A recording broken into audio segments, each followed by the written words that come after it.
और उसके बाद अध्यक्ष महोदय, हम लोगों ने देखा कि जब मंत्री जी लौटे हैं, मंत्री नहीं रहे, उसके बाद सदन के बाहर उनका स्वागत किया गया।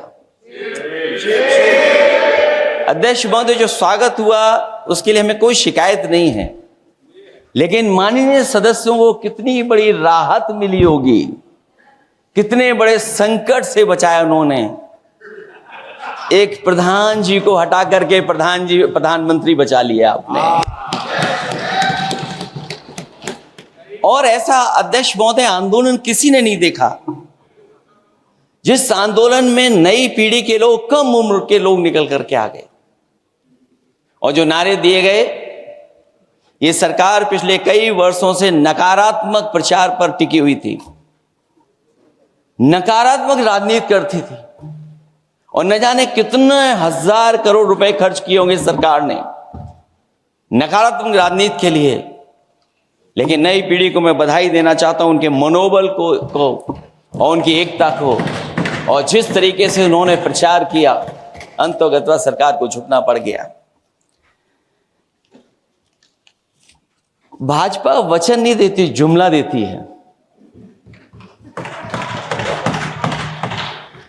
तो मुझे उम्मीद है कि सभी युवा नौजवानों का जो मांग की है उन्होंने, उन सभी मांगों को सरकार स्वीकार करेगी।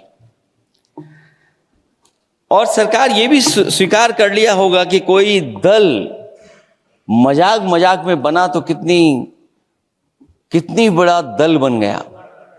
जो कोई चीज मजाक से शुरू हुई वो कितना सीरियस हो गई, और इतना सीरियस हुई कि हमारी सरकार लोकतांत्रिक हो गई कि जो उनको धरने पे बैठने दिया। सरकार लोकतांत्रिक थी कि उन्हें धरने पर बैठने दिया। हमने वो भी समय देखा है कि जहां पर धरने पर नहीं बैठने दिया, वर्षों वर्ष लोग बैठे रहे धरने पर, उनकी सुनी नहीं गई। इसी दिल्ली को घेरा था किसानों ने, और सरकार को लगा कि चुनाव आ गया तो सरकार ने तीनों काले कानून वापस ले लिए। जब सरकार घबरा जाती है, डर जाती है, तो सरकार स्वीकार कर लेती है। इसीलिए वो नारा मुझे अक्सर याद आता है कि झुकाने वाला चाहिए, सरकार भी झुकती है।